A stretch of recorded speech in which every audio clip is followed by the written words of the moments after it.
Saudara, mari kita bangkit berdiri sebentar. Kita akan membuka Lukas pasal 24. Dari Injil Lukas. Matius, Markus, Lukas. Lukas 24 ayat 15 ya. Ayat 16. Oh sorry.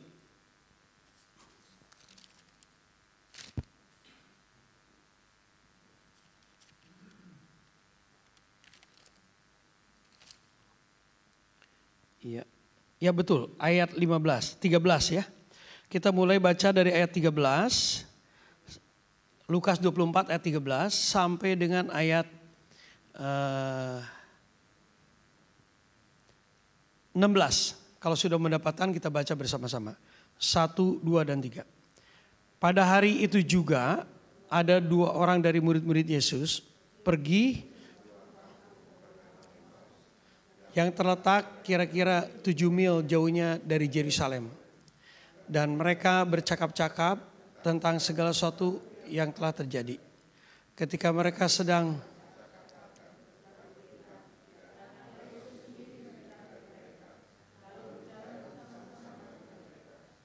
tapi ada sesuatu yang mengaliri mata mereka sehingga mereka tidak dapat mengenal dia. Puji Tuhan. Silakan duduk. Saudara kasih, berbahagialah Bapak Ibu yang membaca seluruh kebenaran firman Tuhan dan melakukannya. Saya percaya Anda semuanya diberkati Tuhan. Terimalah salam sejahtera, shalom. Saudara kasih, pertama saya berterima kasih kepada Tuhan saya, Yesus Kristus. Kasih karunia Tuhan, saya sudah beberapa kali datang ke Australia. Tapi hari ini bersama dengan istri saya, Eli Kurnia, mungkin bisa berdiri sebentar. Ya, oke, puji Tuhan. Terima kasih. Dan juga buat anak saya, Moses Andrian, tapi dia tidak ikut karena kasih karunia Tuhan baru 2 bulan. Dia ada di Australia untuk ngambil master di UNSW. Nah, karena kesibukannya untuk ngejalin tugas, saya juga baru tahu dia banyak sekali tugas sehingga ketika bersama dengan saya pun jarang ketemu. Jadi ngobrol sebentar, aku harus pergi ke kampus, di library, belajar, bla bla bla. Sampai dia pulangnya malam. Ya, nah itu semua adalah kasih karunia Tuhan. Dan Tuhan izinkan ketika saya berdoa untuk anak saya, di mana ya di Australia harus tinggalnya. Ini kan bukan Indonesia. Nama yang pertama kali muncul ketika berdoa adalah Pastor Gideon. Jadi saya WA beliau, Pak, anak saya ini mau di Australia, mungkin Bapak bisa beri info di mana kira-kira harus menginap.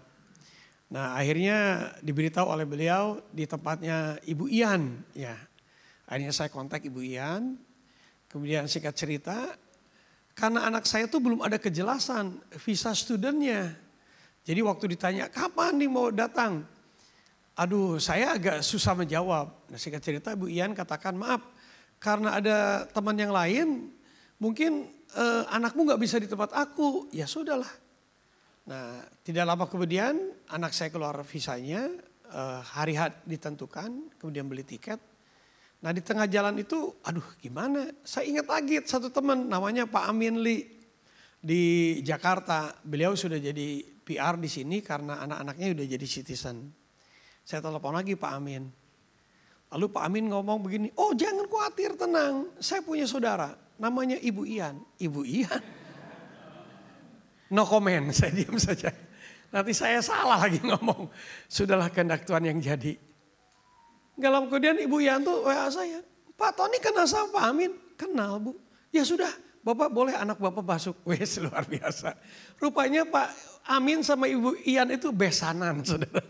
Jadi ada sesuatu apa, pokoknya akhirnya kami datang ke sini. Jadi sekali lagi berterima kasih kepada Yesus Tuhan lewat Pak Gideon. Jadi juga Pastor Yapi serta teman-teman ada di sini boleh hadir. Saya juga punya teman namanya Pak Yosef. Itu teman saya waktu pertama kali saya ngajar. Saya tinggal di Pak Yosef. Kebetulan Pak Yosef orang Bandung ya. Jadi malam-malam kita cerita tentang Bandung. Karena kebetulan ada sinetron waktu itu di RCTI namanya Mantan Preman. Jadi luar biasa, hari ini boleh di sini semuanya adalah kasih karunia Tuhan. Buat jemaat yang memberi kesempatan, sekali lagi ini privilege buat saya. Karena kasih karunia Tuhan saya boleh menyampaikan firman Tuhan. Nah saudara yang kasih, kebenaran firman Tuhan yang saya mau sampaikan hari ini lewat Lukas 24 ini sebenarnya dimulai harusnya dari ayat 1 ya. Ayat 1 sampai kepada ayat 53 saudara. Jadi seluruh Alkitab ini dibaca. Tapi khusus buat Australia sekian ayat saja dan disampaikan 15 menit semoga sudah selesai. Amin. Karena satu pasal ini saudara.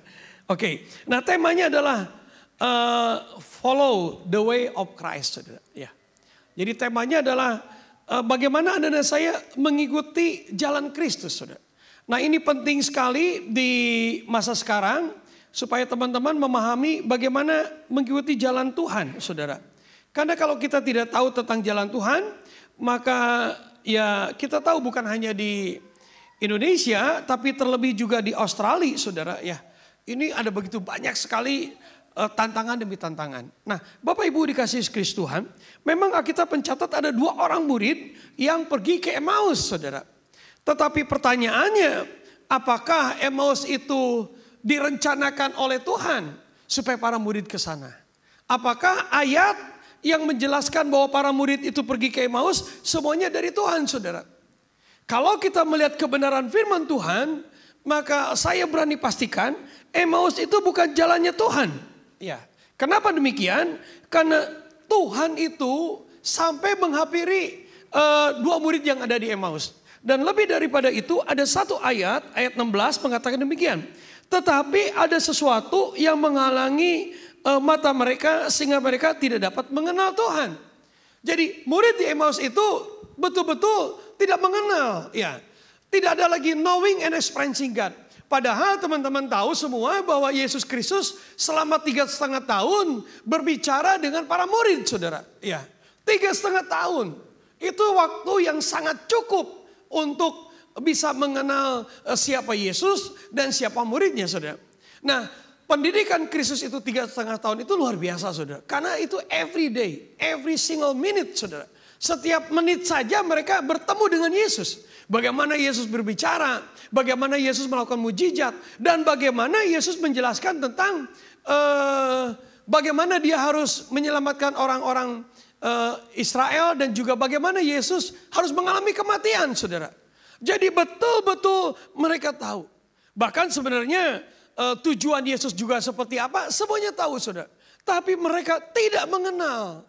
Jadi dengan kata lain saya berani pastikan siapapun juga orang Kristen saat ini termasuk para gembala ya termasuk rohaniawan, dosen saudara. Walaupun gelarnya mungkin ada profesor, doktor, magister teologi, kaburator kosong mungkin saudara. Ya, kalau mereka tidak mengenal Yesus Kristus, mereka tidak mengenal Tuhan dan kebenarannya, berarti mereka tidak di jalannya Tuhan saudara. Nah lalu bukti yang kedua adalah ayat 22 saudara. Ayat 21 dikatakan di sini, padahal kami dahulu mengharapkan bahwa dialah yang datang untuk membebaskan bangsa Israel. Tetapi sementara itu telah lewat 3 hari sejak semuanya itu terjadi saudara.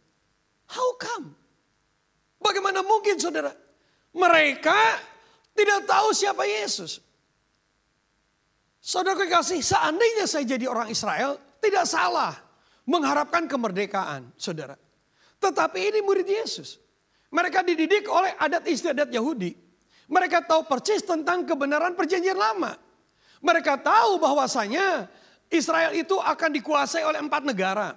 Karena ini sudah dibuatkan pada waktu Daniel diberikan sebuah penglihatan tentang sebuah patung namanya Nebukadnezar, saudara. Kita tahu patung itu terdiri dari 4 kerajaan. Pertama adalah Babylon, saudara.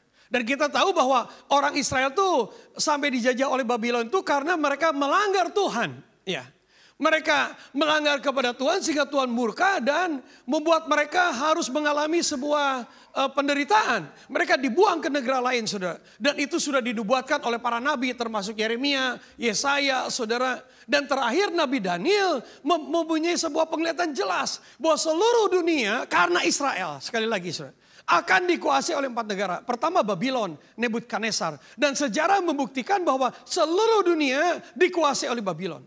Dan Alkitab menjelaskan bahwa Babylon itu dihancurkan oleh kerajaan Media Persia. Ya, the King of Cyrus. Yesaya 45 menjelaskan dalam bahasa Indonesia namanya Raja Koresi, saudara. Jadi dengan kata lain, mereka tahu bahwa setelah Babylon, lalu Media Persia dikalahkan oleh Alexander the Great, saudara. Yaitu kerajaan Yunani, ya. Dan semuanya hancur. Kerajaan Yunani tidak terkalahkan. Alkitab mencatat seperti itu, saudara. Peperangan yang namanya kuda Trojan itu adalah peperangan bagaimana The Great Alexander memenangkan banyak hal. Dan sejarah mencatat bahwasanya The Great Alexander itu tidak jelas keturunannya. Dan kemudian The Great Alexander meninggal. Akhirnya terjadi perpecahan kerajaan Yunani itu menjadi kekaisaran Romawi, saudara. Sehingga muncullah namanya Konstantinopel, saudara. Yang berperang melawan saudaranya. Dan Konstantinopel dia mendapat penglihatan namanya salib, saudara. Jadi dengan tanda itu aku memenangkan salib, saudara. Memenangkan peperangan. Sehingga pada akhirnya seluruh dunia pada waktu itu agamanya adalah Katolik. Karena Katolik itu artinya gereja yang kudus dan am, saudara. Jadi orang Israel, murid Yesus tahu persis ini, saudara. Secara manusia tidak salah mengharapkan kemerdekaan, Bapak Ibu dikasih Tuhan. Ya, tetapi mereka harus tahu bahwasanya Yesus datang bukan mau menjadi raja orang Israel.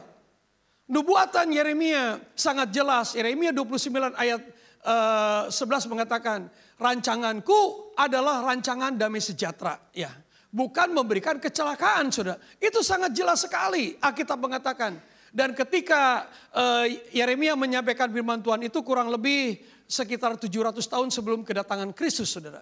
Dan barulah 14 Mei 1948 berdirilah satu bangsa namanya Israel. Jadi dengan kata lain, dari awal Yesus katakan, aku datang bukan mau memulihkan Israel dari penjajahan kekaisaran dunia, saudara. Karena itu sudah ditetapkan Tuhan. Itulah sebabnya kalau Anda baca Alkitab dari dari Maleaki, kitab terakhir Perjanjian Lama, sampai Matius itu ada kurun waktu kurang lebih 400 tahun. Tidak ada firman. Tidak ada lagi suara kenabian. Kenapa demikian? Karena menunggu ketetapannya Tuhan. Ada amin, saudara? Bisa tolong satu orang baca Galatia 4 ayat 4. Ya. Galatia 4 ayat 4. Satu orang bisa tolong bacakan. Galatia 4 ayat 4.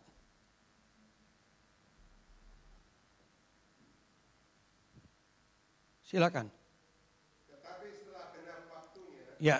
maka Allah mengutus anaknya yang lahir dari seorang perempuan dan takluk kepada hukum Taurat. Tepat pada waktunya, saudara. Kapan? Yaitu pada waktu Israel sudah dikuasai oleh kekaisaran Romawi, saudara. Karena nubuatan Daniel sudah digenapi. Nah itulah sebabnya Daniel mengatakan, sedikit saya harus menyebutkan era akhir zaman karena berhubungan dengan ayat ini, saudara. Ya, makanya kitab Daniel mengatakan ada 70 kali 7 masa tentang akhir zaman itu. 69 kali 7 masa sudah dinubuatkan oleh Raja Daniel, oleh Daniel ketika mulai keluarnya dekret Ahasuerus sampai Yesus disalib, itu namanya 69 kali 7 masa. Ya. Jadi bagi Anda yang percaya tentang tribulasi, berarti Anda memasuki doktrin namanya what we call pre-tribulation. Jadi sebelum kedatangan sebelum adanya kerajaan 1000 tahun, maka Anda dan saya akan menerima rapture, pengangkatan. Nah itu hitungannya seperti itu. Ya, saudara bisa belajar itu, buku-bukunya banyak, saudara. Nah saudara yang kasih, kesimpulannya adalah bahwa Yesus tidak pernah menyampaikan kepada para murid bahwa dia datang untuk membebaskan orang Israel daripada kerajaan. No. Tapi Yesus datang untuk membebaskan orang Israel dari segala dosa. Dari segala bondage yang namanya hukum Taurat, saudara. Makanya dalam Yohanes 1:17 dijelaskan bahwa hukum Taurat berasal daripada Musa, tetapi kasih karunia dan kebenaran datang daripada Yesus Kristus Tuhan. Ada amin saudara? Jadi Bapak Ibu dan saya diselamatkan masuk dalam kerajaan surga bukan karena melakukan hukum Taurat. Bukan karena melakukan hukum perbuatan baik. Apapun perbuatan baik di dunia ini, Yesaya 64 ayat 6 mengatakan perbuatan baik manusia itu seperti kain kotor saudara. Ya, kain kotor yang tidak layak saudara. Bagaimanapun baiknya manusia, kamu tetap berdosa saudara. Dan itu sudah hukum Tuhan. Anda mau menentang apapun tidak bisa. Karena produk manusia dosa saudara. Sekali dosa tetap dosa saudara. Hanya darah Yesus yang bisa menyucikan Anda dan saya dari segala dosa. Ada amin saudara? Hanya kematian Kristus di atas kayu salib dengan menyerahkan nyawanya. Tolong dicatat ini saudara. Yesus mati di atas kayu salib bukan karena kehabisan darah. Saudara setuju? Yesus mati bukan karena kesakitan. No way saudara. Sakit penyakit dunia tidak pernah bisa mematikan Yesus. Tapi Alkitab mengatakan, Yohanes 19 ayat 30. Pada saat terakhir Yesus katakan, it is finished, tetelestai. Maka Yesus menyerahkan nyawanya. Kenapa Yesus menyerahkan nyawanya? Karena dia Tuhan. Ada amin saudara? Ada Tuhan. Siapa manusia di sini mau jadi Tuhan? Boleh, disalib dulu sama saya. Saya pukul, tapi catatan dulu jangan nuntut saya ya ke pengadilan. Saya tusuk pakai tombak. Kalau tidak mati kamu jadi Tuhan. Enggak mungkin saudara. Manusia mati itu karena dosa. Ada amin. Bagaimanapun hebatnya manusia, kaisar apapun juga mati karena dosa saudara. Tetapi oleh kasih karunia Kristus Anda dan saya diselamatkan. Nah jadi dengan kata lain, harapan mereka itu totally wrong saudara. Salah. Berapa banyak manusia Kristen ketika harapannya agamawi saudara. Harapannya duniawi Bapak Ibu dikasih Tuhan. Maka Anda dan saya tidak pernah berjumpa dengan kasih karunia Tuhan. Tapi kalau Anda dan saya harapannya ada spiritual. Maka kasih karunia Tuhan memampukan Anda dan saya bisa saja dengan berbagai macam cara menjadi citizen di Australia. Ada amin. Saya bertemu dengan anak-anak Tuhan yang luar biasa. Ada satu orang bercerita, Pak, saya ini di Australia sudah sekian tahun. Saya dari tahun 98 ada di Australia. 97. Saya bekerja Pak. Ditangkap sama imigrasi. Padahal saya sudah bayar ke solisitor $3.000 katanya. Tapi solisitornya lupa mengupload nama saya. Saya ditangkap Pak. Dan ternyata akhirnya saya juga tidak dapat permanent resident. Saya pernah dituduh begini begitu, dia pengalamannya banyak. Lalu karena saking gregetnya saya tanya, saya singkat, Pak jadi gimana ceritanya bisa dapat citizenship?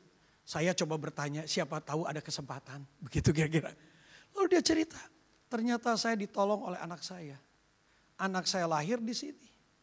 10 tahun tidak pernah keluar dari Australia. Solisitornya mengatakan ada terakhir syarat. Kamu diundang atau didukung oleh anaknya. Sehingga dia akhirnya kembali dulu ke Indonesia tahun 2000. Sebelum 2000, iya betul 2000. Dia kembali lagi ke Indonesia 2002. Kemudian saya dapat izin PR. Sekarang saya lihat, wah sudah rumahnya bagus dan lain sebagainya. Bapak Ibu dikasih Kristus. Saya percaya kalau surga diberikan kepada Anda dan saya, maka segala pergumulan hidup Anda dan saya pasti Tuhan bisa tolong. Ada amin saudara. Hanya sejauh mana Anda dan saya follow the way of Christ saudara. Ya. Nah Emmaus ini sekali lagi harapan dunia saudara. Kalau harapan dunia percayalah apapun juga yang terjadi dalam hidup kita pasti mengecewakan. Yeremia 17 ayat 5 dikatakan terkutuklah orang yang mengandalkan kekuatan diri sendiri. Terkutuklah orang yang mengandalkan manusia saudara. Saya sendiri seringkali mengandalkan manusia. Termasuk istri saya dan lain sebagainya. Seringkali manusia bisa mengecewakan. Jangan-jangan saya pun sebagai gembala seringkali mengecewakan jemaat saudara. Karena Alkitab mengatakan tidak mungkin Anda mendapatkan sebuah berkat daripada Tuhan dengan dasar pemikiran-pemikiran duniawi. Apalagi pemikiran-pemikiran agamawi saudara. Seperti para murid ini. Dan akhirnya mereka jauh pergi ke Emmaus. Ya, 7 mile dari Yerusalem. Kalau Anda searching, International Standard Bible Encyclopedia menjelaskan tidak pernah memberitahu tentang Emmaus itu satu kota yang signifikan. Yang berkenaan dengan kelahiran Kristus tidak ada saudara. Ya, Emmaus itu bahkan dalam bahasa Arab ada arti namanya little dome. Ya, sebuah tempat yang kecil atau kerajaan kecil. Bagi saya little dome itu seperti figuratif, saudara. Seperti gambaran zona nyaman. Ya. Karena kecewa kepada Tuhan, kecewa kepada manusia Kristen, kecewa kepada kekristenan. Akhirnya mereka lari dengan pergi ke Emmaus. Dan mereka tidak pernah menemukan Tuhan, saudara. Kita baca Matius 26. Matius 26, ya. Matius 26 ayat 32, mungkin satu orang bisa tolong bacakan.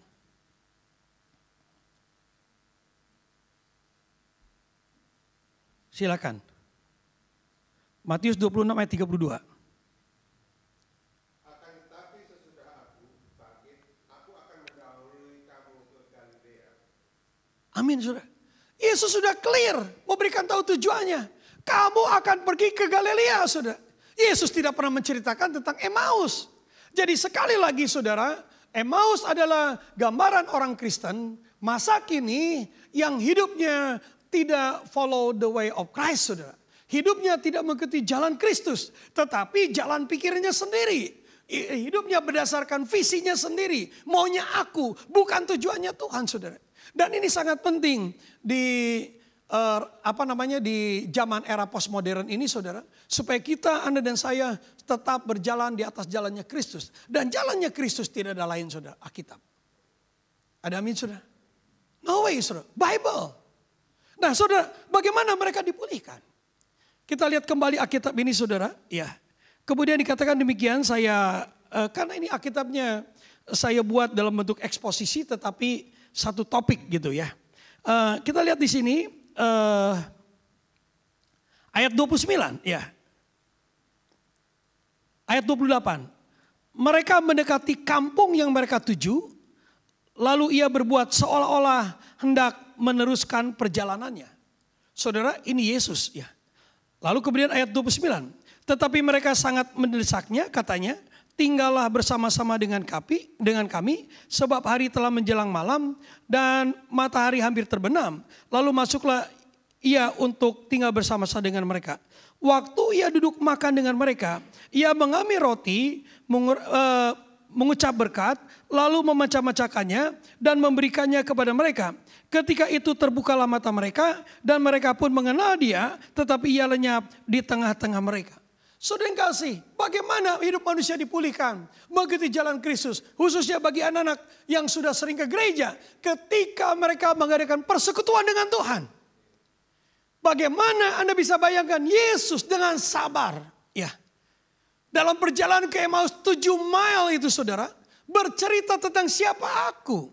Siapa Kristus, bagaimana keadaan Kristus, bagaimana penderitaannya, dikembalikan mereka kepada Injil Kerajaan Surga, dikembalikan mereka kepada kebenaran Alkitab, saudara. Dan ini perlu waktu, saudara yang kasih.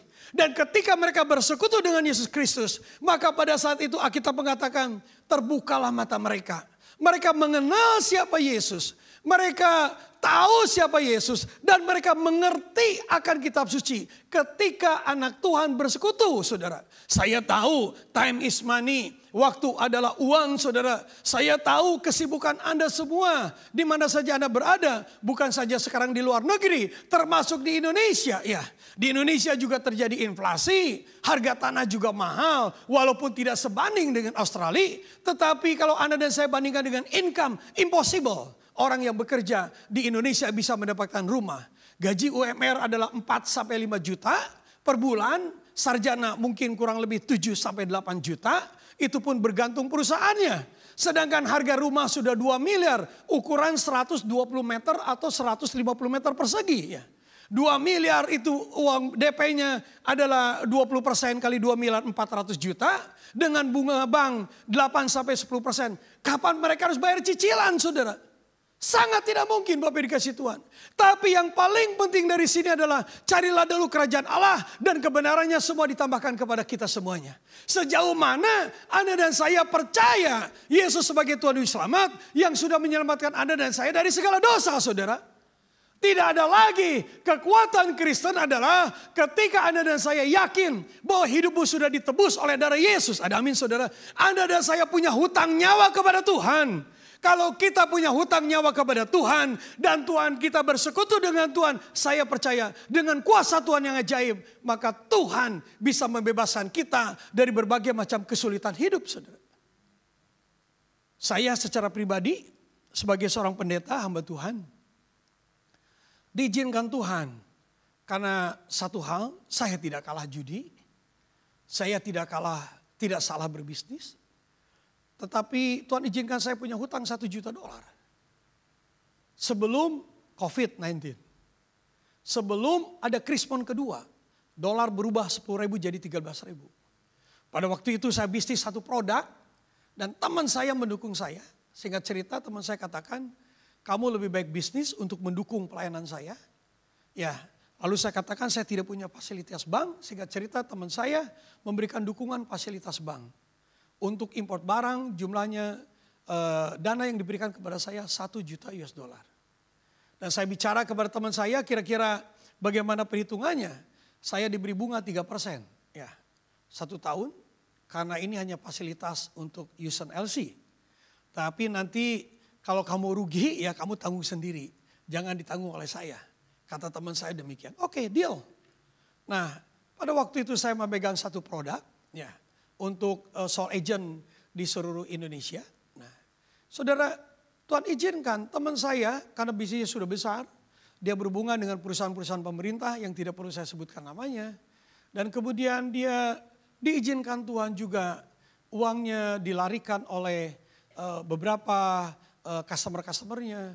Dan jumlahnya lebih dari $1 juta. Ya.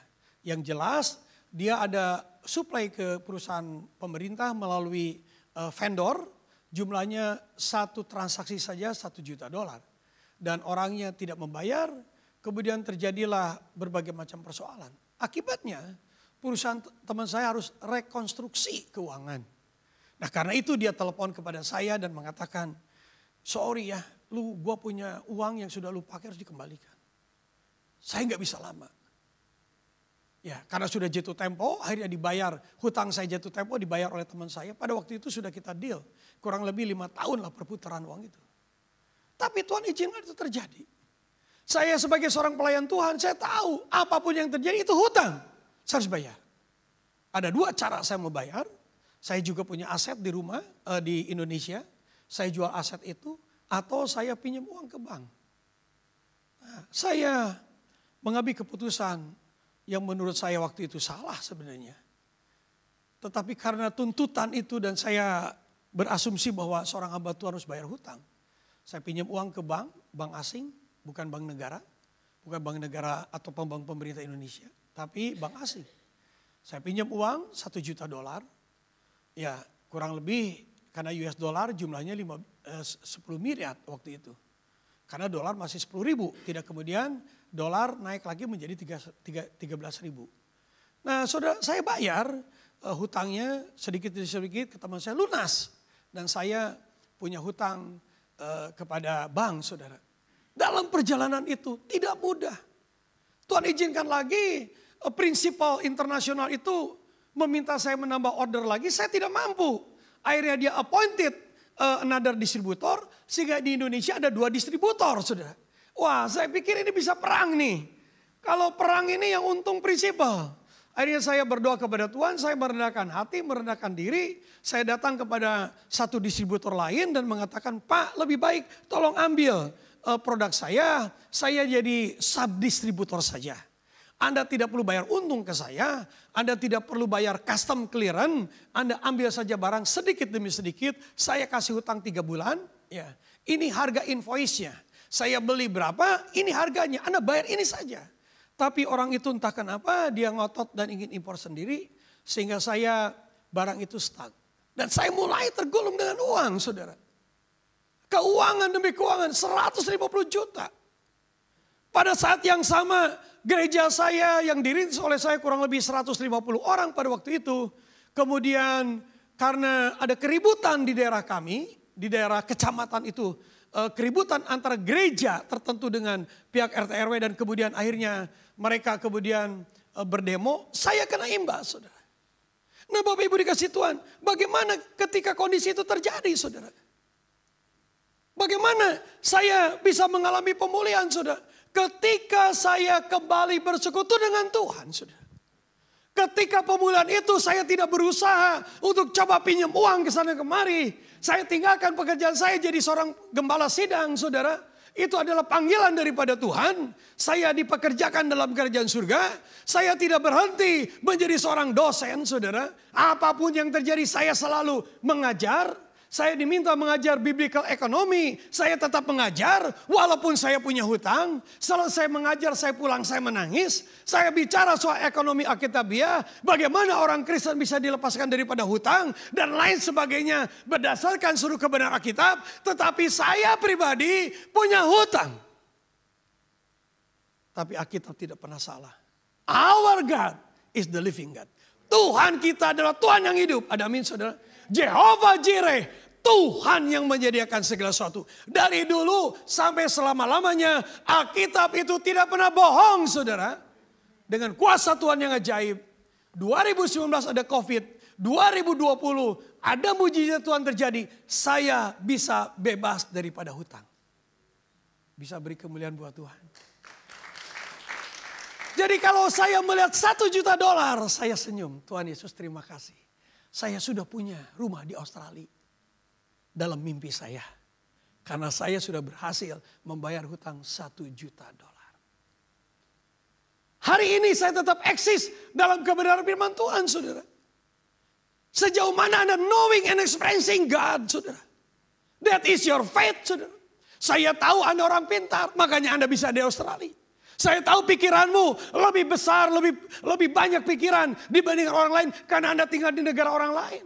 Dan itu sebuah tuntutan. Tapi saya mau beritahu kepada Anda semua. Yesus di atas segala pikiranmu. Jesus beyond your mind. Di atas pikiran itu. It is depend on your faith. Bergantung sejauh mana Anda percaya Yesus. Alkitab tidak pernah salah. Carilah dahulu kerajaan Allah dan kebenarannya. Singkat cerita, saudara. Ketika saya berdoa 3 hari 2 malam di sebuah tempat di Indonesia, saudara. Tuhan bicara kepada saya lewat Alkitab. Saya belum pernah dengar suara audible. Saya juga ingin punya pengalaman seperti orang lain. Tapi mohon maaf, saya nggak pernah dengar, saudara. Jadi saya nggak tahu suara Tuhan tuh. Halo Tony, saya juga nggak tahu. Atau Tuhan seperti orang Sunda. Sampuratun, punten, Tony, abdi bare carios. Nggak tahu juga saya. Or seperti orang Inggris, I don't know. Tapi Alkitab, the word of God. Ada amin, saudara? Ini tertulis. Halo? Anda orang Australia. Segala sesuatu written, saudara. Hitam di atas putih. Why? Kenapa? Anda dan saya tidak begitu percayakan Alkitab di sini. Saya bukan berarti gereja di sini. Bukan. Gereja orang lain. Tapi Anda semua percaya Alkitab. Ada amin, saudara? This is the word of God. Tuhan bicara kepada saya. Pemulihan tanah memulihkanmu. Yeremia, saudara. Saya menangis. Tuhan, saya nggak punya duit. Saya sudah salah. Di mana saya beli? Di kota Bandung, daerah Bandung Timur. Saya beli tanah di sana. Nggak punya uang. Saya datang ke bank. Saya katakan, saya mau beli tanah. Lalu bank tanya, Bapak perlu pinjaman berapa? Oh, saya nggak punya duit. Mau ngomong apa? Mau ngomong 5% pasti ditolak, saudara. Ngomong 20%, dari mana duitnya? Tiba-tiba Tuhan berikan hikmat. Gini aja, kalian tolong appraisal. Seandainya saya pinjam duit, Anda bisa beri berapa? Dari harga tanah itu, saudara, 2,7 juta rupiah per meter. Murah. Bagi orang Australia, $270, saudara, per meter. Ditaksir oleh bank itu $400, saudara. Jadi saya beli tanah itu malah mendapatkan pinjaman tanpa mengeluarkan uang sepeser pun. Tidak lama kemudian, saudara, di tempat saya itu berdiri satu perumahan elit yang dikembangkan oleh 2 perusahaan terkenal yang ada di Indonesia. Saya tidak sebutkan namanya, tapi kalau nanti minum kopi saya berikan namanya. Wah, tanah melonjak, saudara. Luar biasa. Akhirnya tanah itu di tengah saya punya hutang loh. Dijual dengan harga tinggi. Hasilnya saya bayarkan kepada hutang tanah tersebut dan juga hutang $1 juta. Ada amin? Beri kemuliaan buat Tuhan. Do you believe Your God in the name of Jesus Christ is the provided God.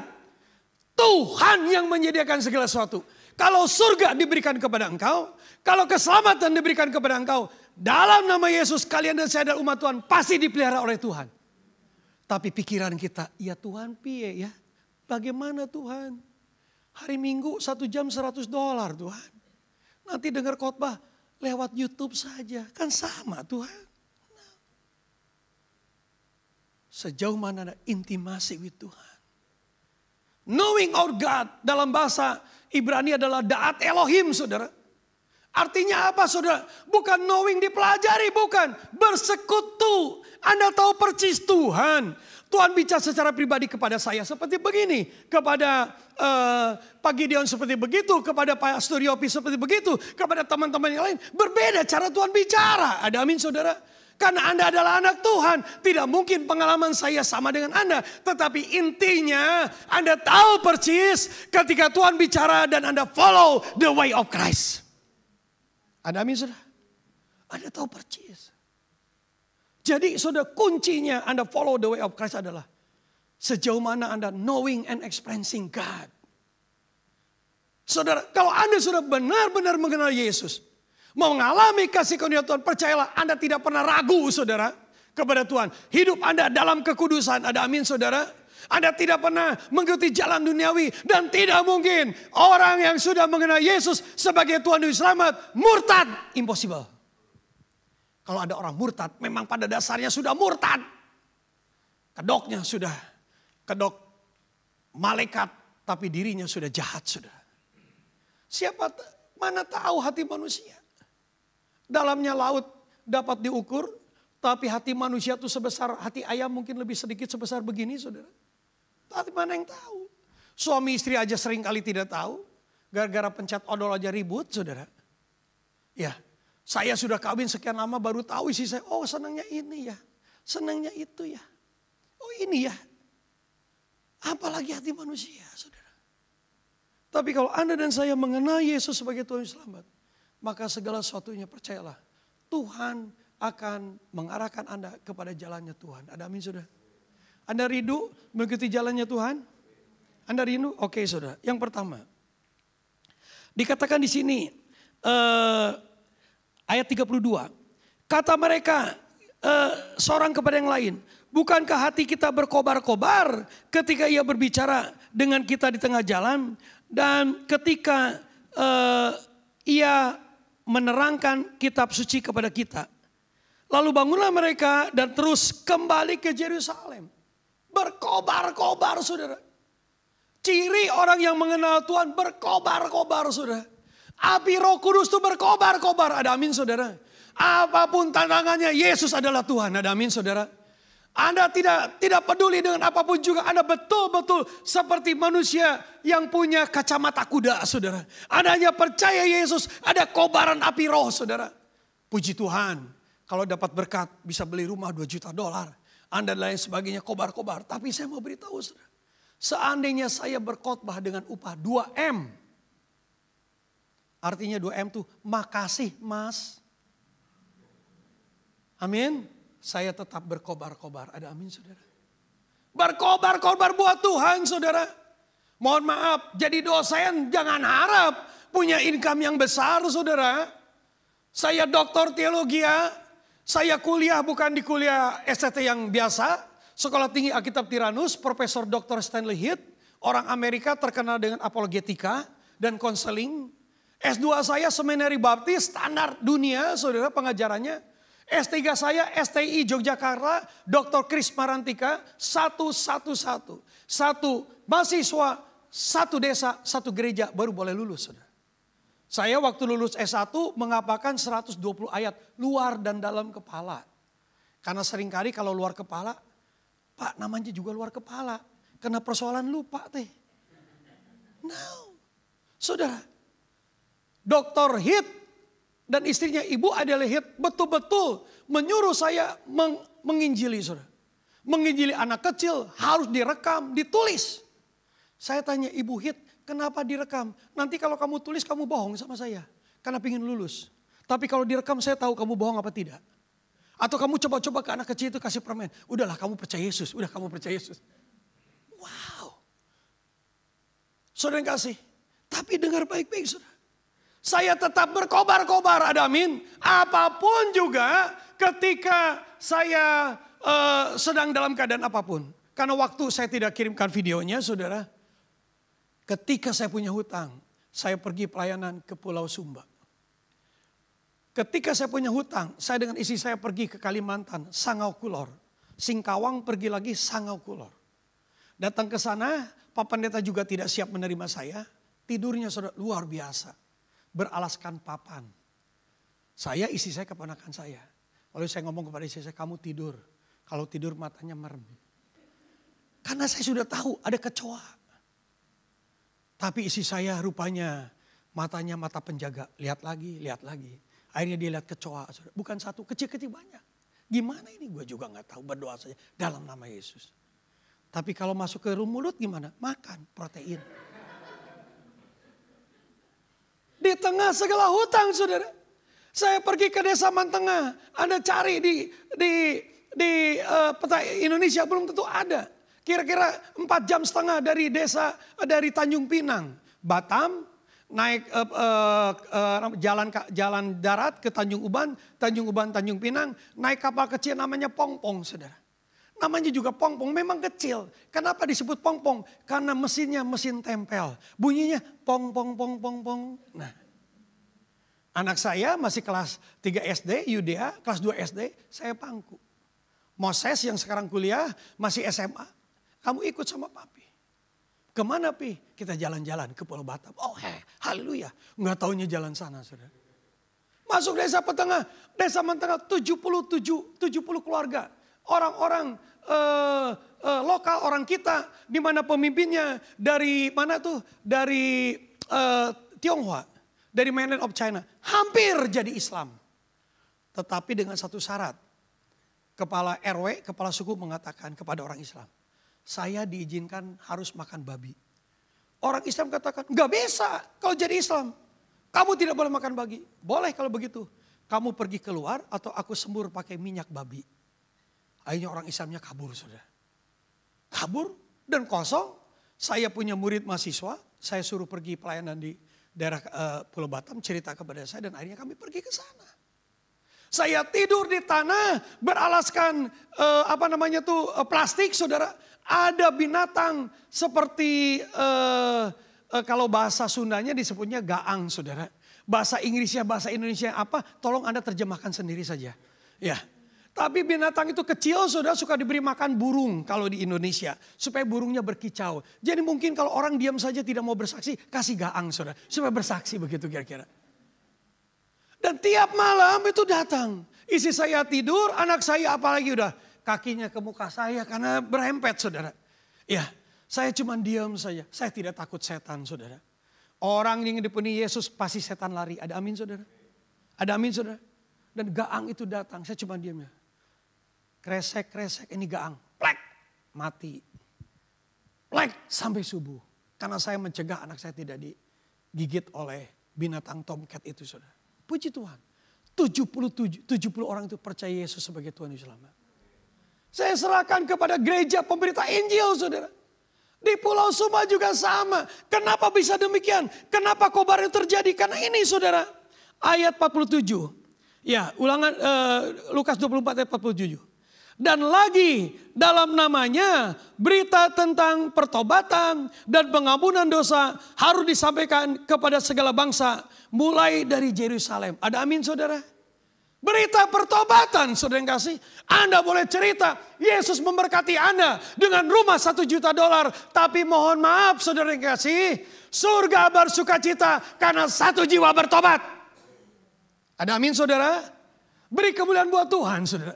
1 jiwa bertobat, surga bersuka cita. Saya sering kali introspeksi, saya sering kali menangis kepada Tuhan. Tuhan jangan sampai saya menjadi pendeta, saya menjadi rohaniawan, saya menjadi dosen. Tapi saya belum memenangkan 1 jiwa. Saya tidak mau gelar saya begitu banyak, tetapi saya belum pernah memenangkan 1 jiwa saudara. Menjadi dosen, menulis artikel saudara. Dan itu harus masuk Scopus. Saya doktor teologia, saya masuk artikel kepada Scopus, bayarnya 2.000 euro saudara. Dan itu harus saya tulis supaya saya punya jabatan fungsionaris di Indonesia. Menjadi lektor kepala dan bisa mendukung akreditasi. STT senang, mahasiswa senang karena akreditasinya menjadi baik saudara. Saya punya japung yang tinggi. Tapi dengar baik-baik, hai Tony Andrian. Surga bersuka cita ketika dalam mulutku menyampaikan berita tentang Yesus. Ada pengampunan dosa. Semua orang akan bertelut. Semua lidah mengaku Yesus adalah Tuhan. Satu jiwa bertobat. Siapapun orang itu. Anak kecil, orang tidak berpendidikan, orang miskin, orang kaya. Surga bersuka cita. Ada amin saudara. Siapapun Anda dan saya harus melakukan ini. Berita tentang pertobatan. Knowing and experiencing God. Saudara. Banyak orang bicara, saya mengenal Tuhan, saya tahu suara Tuhan. Tanya, berapa jiwa yang sudah dimenangkan Bu? Oh itu bukan urusan saya. Ini aku utuslah Tony Andrian. No. No way saudara. Suara Tuhan sudah clear. Berita tentang pengampunan dosa ada di dalam nama Yesus. Ada amin saudara. Di tengah segala keadaan COVID saya berdoa Tuhan. Pulau Sumba tidak bisa dijangkau karena COVID. Berikan yang lain. Puji Tuhan. Tim saya dari Pulau Rote memberitahu. Pak mau datang ke sini. Saya berdoa oke datang. 120.000. Itu saudara kita saudara. Orang Kristen di Indonesia Timur. Bapak Ibu dikasih Tuhan. Anda tahu. Anda tinggal di Australia. Tapi Indonesia sedang kena ancaman saudara. Kantong kekristenan. Seringkali berubah menjadi agama lain. Kenapa? Karena mereka belum lahir baru. Saya berdoa kepada Tuhan. Tuhan saya pribadi Tony Andrian. Aku lebih suka pergi ke kantong kekristenan Indonesia. That is my brother. Itu saudaraku. Saya tidak rela kalau mereka dimenangkan oleh agama lain. No. Saya pergi saudara ke Pulau Rote. 120.000. Saya tanam di sana TK. Ada 9 guru saudara. Satu guru saya kasih 500.000 rupiah. Karena mereka tidak punya uang saudara. Murid-murid tidak pernah bayar. Ada 60, saya katakan kemarin datang. Kita buat menjadi 200. Kita bangun SD. Apapun yang terjadi. Menangkan Pulau Rote untuk hormat kemuliaan bagi nama Tuhan. One more soul at any cost saudara. Yang ketiga saudara. Yang ketiga. Ini yang terakhir saudara. Jangan khawatir. Lukas 24 ayat 50, 51, 52, 53. Lalu Yesus membawa mereka keluar kota sampai dekat Betania. Di situ ia mengangkat tangannya dan memberkati mereka. Mereka disuruh oleh Tuhan pergi ke Galilea, Bapak Ibu dikasih Tuhan. Ya, ketika mereka pergi ke Galilea itulah Tuhan naik ke surga. Ada amin saudara? Dan ketika Tuhan naik ke surga, Tuhan memberikan berkat kepada Anda dan saya. Ada amin saudara. Memberikan berkat Bapak Ibu. Jadi ketika Anda follow the way of Christ, dengar baik-baik. Bukan engkau yang mencari masa depan, tapi masa depan yang mencari engkau. Anda dan saya diberkati Tuhan dengan cara ajaib. Saya mengalami anak saya boleh kuliah. Saudara anak seorang pendeta itu karena kasih karunia Tuhan. Kami bergumul lama buat anak saya untuk kuliah, untuk masuk S2. Mencoba sudah diterima di Inggris. Tapi anak saya tertarik untuk bidang IT dan juga commerce. 2 degree saudara. Analisis sains dan juga commerce saudara di UNSW. Maka dia diberi waktu 3 tahun. Anak saya tanya kepada saya karena tahu papinya pernah mengalami hutang. Papi bagaimana aku pergi. Anak saya tuh baik saudara. Tidak ngomong begini. Pi punya duit gak lu? Enggak saudara. Saya ngomong dalam nama Yesus kamu berangkat. Puji Tuhan saudara. Artinya ada berkat Tuhan yang Tuhan siapkan. Saudara kata berkat ini mohon maaf saudara. Bukan berkat artinya biasa saja saudara. Ini percis Kejadian 1 ayat 28. Barak dalam bahasa Ibrani. Sadah saudara. Apapun yang dikerjakan oleh engkau. Tuhan buat berhasil. Ada amin saudara. Itu blessing Bapak dikasih Tuhan. Jadi kalau Anda knowing and experiencing percayalah. Anda dan saya dipanggil Tuhan untuk diberkati. Kita baca 1 Petrus 3:9. Saya bacakan buat Anda. 1 Petrus 3:9.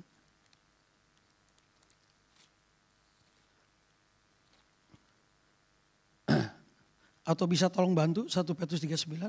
Yang cepat aja karena waktu. Oke, 1 Petrus 3 ayat 9, silakan.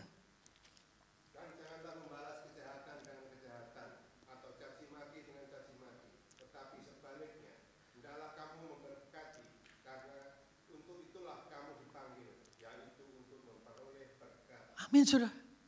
Ini Alkitab. Anda boleh selidiki, yang kuliah, Anda pun tidak kuliah, ada Google, saudara. Anda bisa tahu. Kalau omongan saya salah, Anda bisa lihat di Google, saudara. Cek itu kata berkat, apa bahasa Yunani, Anda tinggal klik.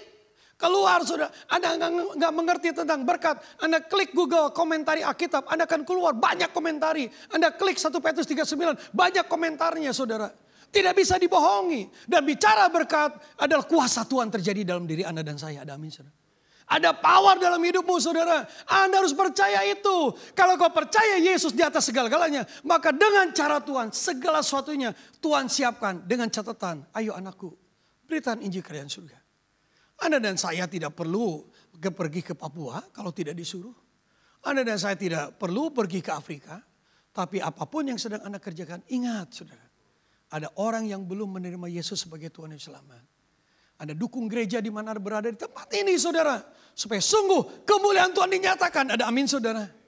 Anda bisa pintar bahasa Inggris, khotbah dalam bahasa Inggris. Bikin YouTube dalam bahasa Inggris. Sebarkan di Eropa. Biar orang Kristen di Eropa tahu Yesus adalah Tuhan. Ada amin, saudara. Anda lakukan bahasa Inggris Anda fasih luar biasa. Jelas, sampaikan itu semuanya. Intinya, hidup dalam berkat Tuhan adalah berani memberitakan Injil kerajaan surga. Saudara, saya undang tim musik untuk maju ke depan. Kita akan nyanyikan sebuah nyanyian. Saudara, kita nyanyikan bersyukur saja seperti tadi. Ku bersyukur Bapa.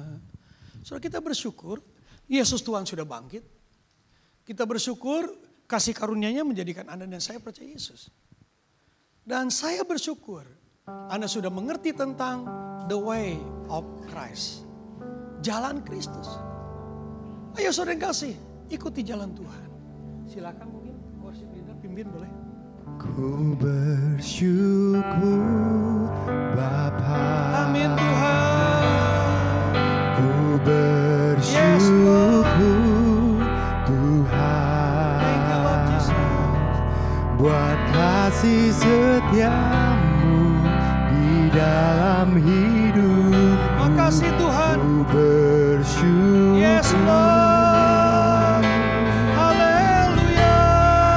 Ku bersyukur. Saya undang untuk bangkit berdiri saudara kasih. Mari the Holy Spirit. Ku bersyukur. Kami bersyukur Tuhan. Untuk kematian Kristus, kebangkitan Kristus. Kasih setiamu. Kami bersyukur. Dalam hidup. Kalau kami berjalan berdasarkan ketetapan Tuhan. Yes Lord. Thank you Jesus. Syukur Bapa. Haleluya. Thank you Lord Jesus. Buat kasih setiamu Di dalam hidupku. bersyukur. Oh benar Yesus Engkau ajaib. Haleluya. Bersyukur Bapa. Thank you Lord. Mari saudara, nyanyikan ucapan syukur kepada Engkau. Bersyukur kalau kau bisa mengenal Yesus Kristus. Dalam hidup Bersyukur kalau firman Tuhan menyentuh hati Anda. Yes Lord Jesus. Glory, haleluya. bersyukur Bapa. Oh glory. Ku bersyukur Tuhan buat kasih setiamu di dalam hidupku. Ku bersyukur. Oh yes Lord. Haleluya. Bersyukur Bapa. Ku bersyukur Thank you Lord. buat kasih setiamu di dalam hidupku.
sedang bergumul kepada Tuhan.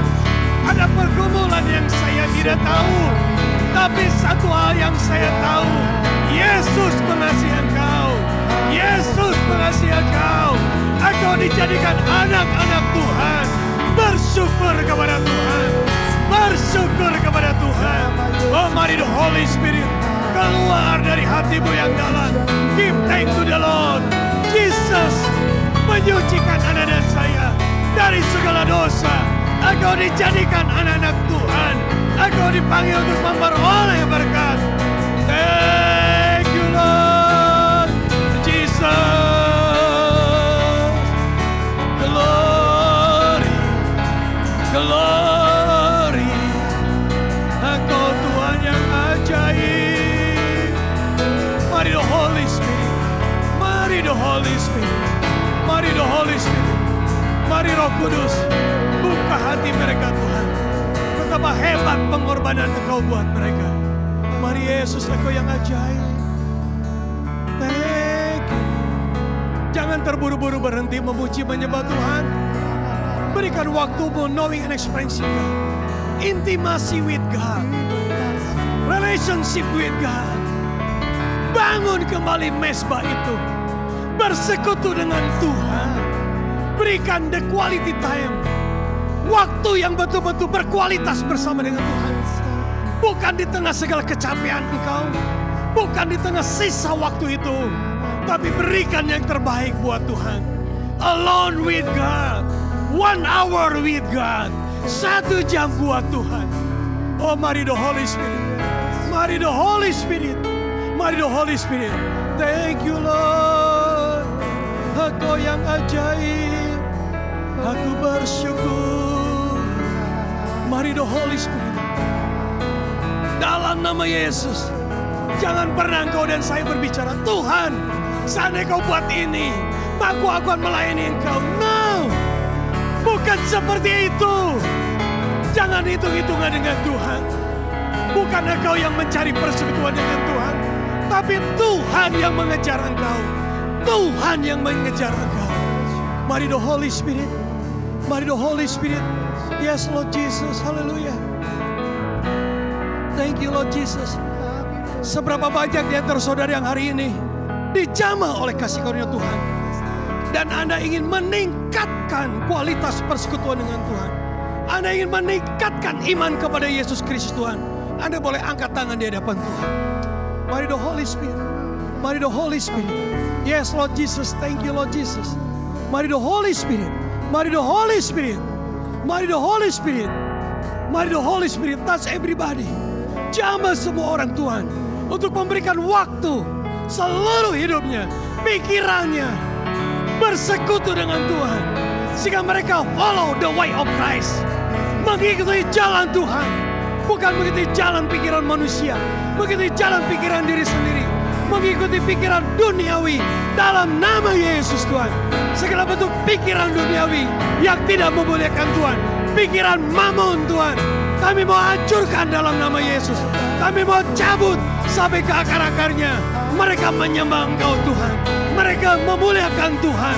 Mereka menomorsatukan Tuhan. Di dalam nama Yesus Tuhan. Dalam nama Yesus. Boleh terjadi. Thank you Lord Jesus. Glory hallelujah. Maukah Anda mengambil keputusan, Tuhan, mungkin aku tidak bisa pergi ke daerah-daerah lain, tapi aku mau mendukung pelayanan yang memenangkan jiwa buat Tuhan. Aku mendukung gerejaku. Aku mendukung gembalaku untuk gereja ini bergerak dalam penjangkauan jiwa-jiwa. Anda boleh mengambil keputusan itu. Anda boleh angkat tangan di hadapan Tuhan. Saya pun tidak mengenal engkau. Saya tidak tahu tentang dirimu. Bahkan saya pribadi juga menutup mata. Biar kau ambil bagian ini. Karena ini yang membuat surga bersuka cita. Oh, mari the Holy Spirit. Sungguh Tuhan, aku berdoa buat gereja ini. Oleh hambanya Pastor Yapi dan seluruh tim yang ada Tuhan. Dalam nama Yesus Tuhan.